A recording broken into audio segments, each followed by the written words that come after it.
You could say it was hysterical. Trust me, they would never laugh like that unless something magical was involved. It's not that funny. I know funny.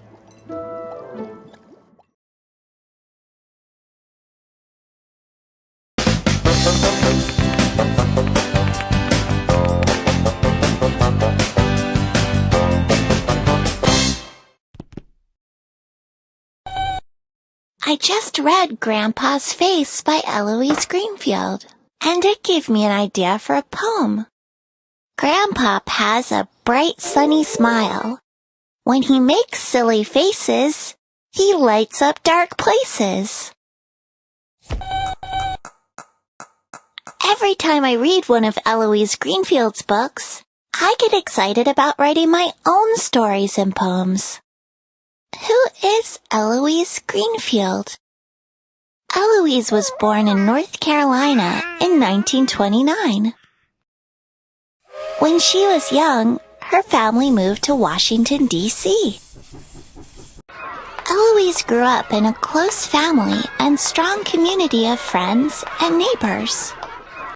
She loved to hear stories from her parents and grandparents about their lives. As she was growing up, Eloise saw how African Americans were treated unfairly.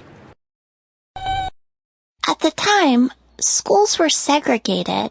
African Americans and people of other races were not allowed to go to the same school as white students. As she was growing up, Eloise spent a lot of time reading. She was shy and loved to escape to exciting new places through books and stories. Eloise Greenfield thought there weren't enough honest stories for children about African Americans and their families. So, she decided to write her own books. What does Eloise Greenfield write about? Many of her books are about African American families who go through happy and sad times. Her books often describe experiences that many kids go through. In She Come Bringing Me That Little Baby Girl, the main character feels jealous of his baby sister because she gets so much attention.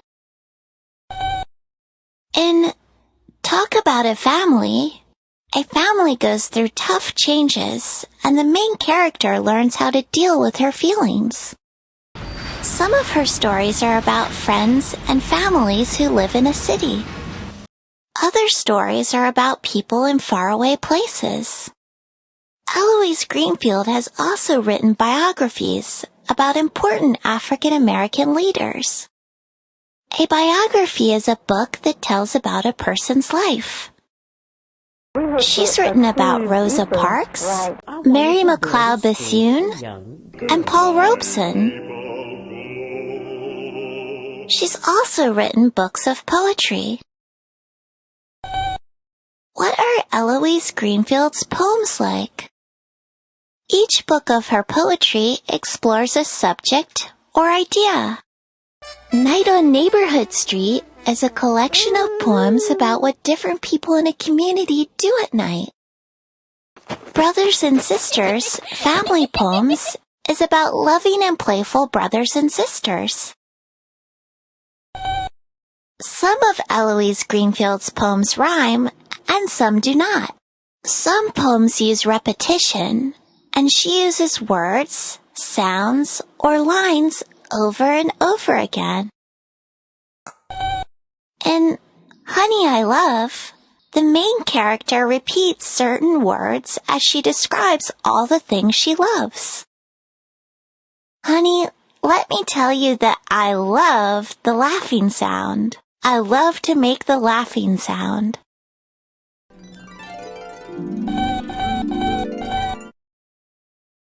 Honey, I love all of that, too. In Nathaniel Talking, a boy rhymes about his family members. It seems like he's rapping and singing. Eloise Greenfield's poems are musical. They have a rhythm, and you can feel a beat when you read them. This is from the poem Buddy's Dream, from her book Night on Neighborhood Street. Dancing on the tables, whirling on the floor, turning like a turbo, he's a terrible four. Could you feel the beat, Moby?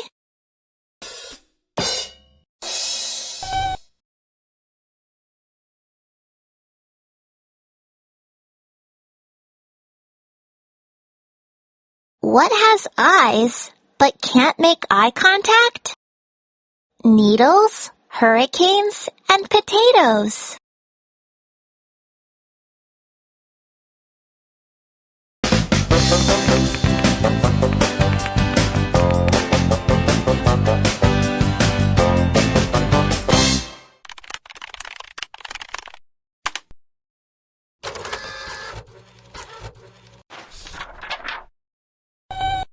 You wrote a paragraph? Roller coasters move in different ways. They can loop upside down. Some twist and turn on the tracks. Others rise high in the sky and then drop suddenly. No matter how roller coasters move, I love feeling the wind through my hair. Moby, you don't have any hair. But this is an awesome paragraph. Your main idea comes through loud and clear. What is a main idea? The main idea is the point of a piece of writing. It can be a big idea the writer wants to get across. The main idea of your paragraph is that roller coasters move in different ways. The topic sentence tells the main idea and lets you know what the rest of the paragraph will be about. Let's see. Your topic sentence is, roller coasters move in different ways. But there are other sentences here that help explain the main idea. Why are supporting details important?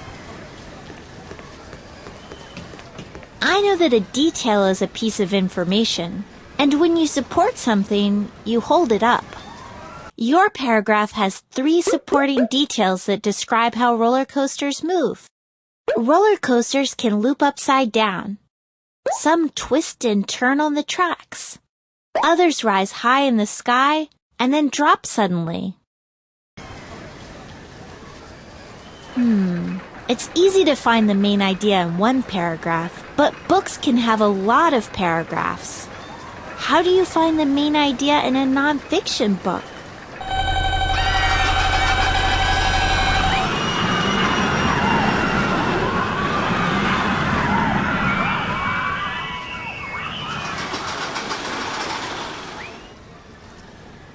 I know that a book can have one big main idea, and each chapter has a main idea that supports the big idea of the book. And those chapters have paragraphs with main ideas that support the chapter. I think the main idea of this whole book is that making roller coasters takes a lot of science and planning, and there are a lot of details to support that. But that's nonfiction. So, how do you find the main idea in a story?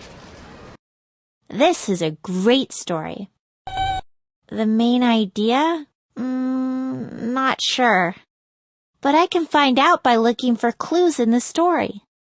In the story, a girl goes on her first roller coaster. She has butterflies in her stomach and wishes she had never gotten in line. But her big sister promises to hold her tightly. And she winds up having a lot of fun and doesn't even need to hold her big sister's hand. I can look at the supporting details to figure out the main idea. The girl was nervous, wanted to leave, and her sister helped her. Right, Moby. The main idea is the girl gets over her fear with a little help. I bet she loved feeling the wind through her hair. But you still don't have hair, Moby.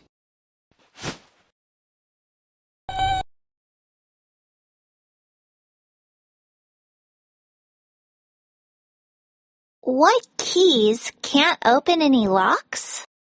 Turkeys, donkeys, and monkeys.